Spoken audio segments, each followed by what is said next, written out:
चाहे बड़ी चतुर्थी हो, छोटी चतुर्थी हो, किसी भी चतुर्थी का व्रत अगर स्त्री करती है तो उसके पति का तो उम्र बढ़ता ही है, साथ में उसके पुत्र का वैभव भी बढ़ता है। उसके पुत्र का वैभव भी बढ़ता है, उसकी संतान का सुख भी बढ़ता है। तो उसका व्रत अगर स्त्री करती है तो बच्चों का वैभव भी बढ़ता है। चतुर्थी का व्रत करने वाली जो माताएं होती हैं, जो चतुर्थी का व्रत करती हैं, आज भी चतुर्थी मान्य हो रही होगी, तो चतुर्थी का जो व्रत करने वाली होती हैं, जो चतुर्थी का पूजन करने वाली होती हैं, उनके भीतर का एक भाव होता है कि जैसे ही शाम का समय आए चंद्रदेव का पूजन करें, चंद्र जब प्रकट हो जाए, कलश भर लिया, उसके नीचे आखा दाना रख दिया, चावल गेहूं जो भी आप रखते हो पूजन के लिए, ऊपर पात्र आदि रख दिया जलाशय, फिर अपन ने घी का दिया लगाकर पूजन भी कर ली। तो जो चतुर्थी का पूजन करने वाली होती है, जो चतुर्थी का नियम व्रत धारण करने वाली होती है, बड़ी बड़ी चतुर्थियां करती हैं या उसका नियम धारण करती हैं, तो चतुर्थी का जो पूजन करती है वो किस चीज के लिए होता है? केवल संतान, पुत्र, परिवार, हमारा कुटुंब, हम जिस कुल में हैं, हमारा कुल वैभव की ओर बढ़े, संपदा की ओर बढ़े और उसकी आयु बढ़े, वैभव बढ़े।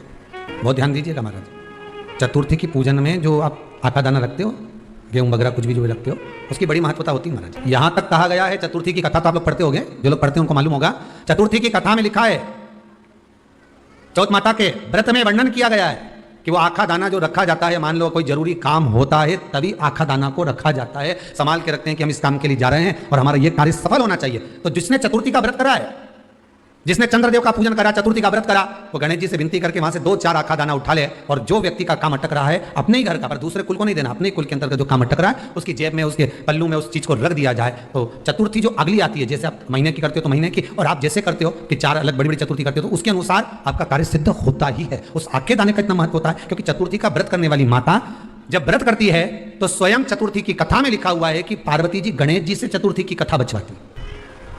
चतुर्थी की कथा बाची किसने थी? स्वयं गणेश जी महाराज ने। और सुनी किसने थी?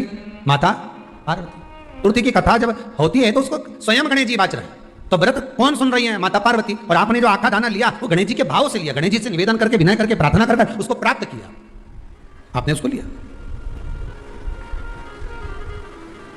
फल प्रदान कर देता है, कार्य की सिद्धता देता है। जिसकी फैक्ट्री नहीं चल रही हो, फैक्ट्री में बार बार कुछ तकलीफ आ रही हो, गाड़ियां नहीं चल रही हो, 4 व्हीलर गाड़ियां ले रखी है, कभी ट्रक गड़बड़ हो रहा है, कभी ट्रक में ये हो रहा है, कभी गाड़ी में ये हो रहा है, कभी बस में ये हो रहा है, बस एक काम करना है, दुर्वा का थोड़ा सा भाग लेकर पानी के लोटे में उसको डालकर 5 अक्षत के दाने उसको पटक कर उस गाड़ी के अंदर उस कलश को रख दो, बस आधे घंटे के लिए, और उस पानी को चक्के के चारों तरफ डालते डालते जाइए दुर्वा के साथ में, तकलीफ नहीं देगा।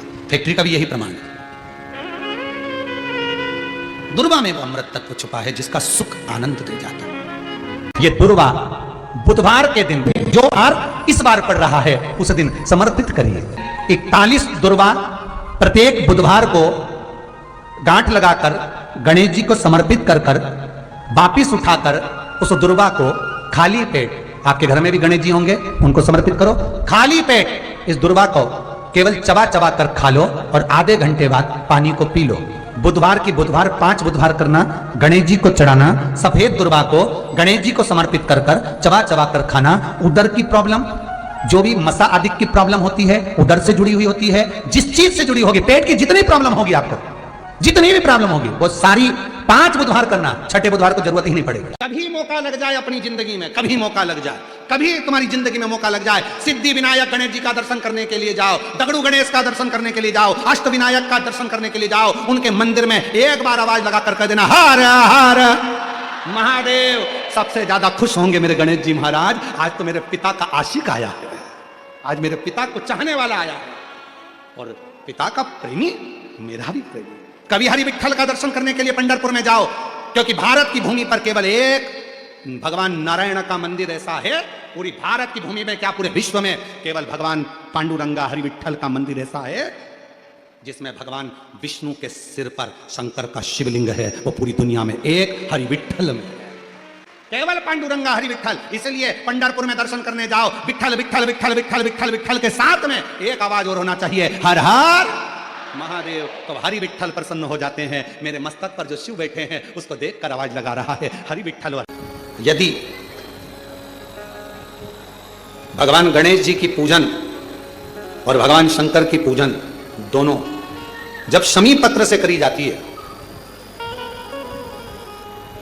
तो शरीर में कैसा भी रोग भरा पड़ा हो, डॉक्टर ने कह दिया कि यह बहुत बेकार रोग है और यह रोग इसका पीछा नहीं छूटेगा, यदि आपको डॉक्टर ने कह दिया कि ऐसा है डॉक्टर की दवाइयां लो, जांच कराओ, डॉक्टर को दिखाओ, रिपोर्ट लाओ, पर साथ में 7 स्थान बताए हैं जहां पर शमी पत्र को अगर चढ़ाते रहे चढ़ाते रहे चढ़ाते रहे तो वो रोग कितना भी बड़ा हो आखिरी में वो रोग समाप्त हो ही जाता है।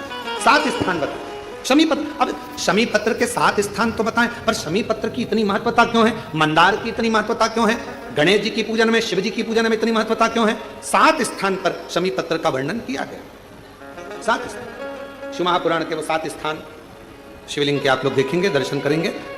ये मानकर चलिए ये जलाधारी है, ये जहां से जल बहता है वो स्थान है, ये शिवलिंग है। समझ में आ रहा है सबको? ये शिवलिंग, ये जलाधारी, ये जल बहता है वो स्थान, बीच में अशोक सुंदरी का स्थान, गणेश जी कार्तिकेय जी का स्थान, माँ जगत जननी का हस्त कमल, शिवलिंग, ऊपर जलाधारी में जया, विषहरा, शामली बारी, दौतली, 7 स्थान बताए।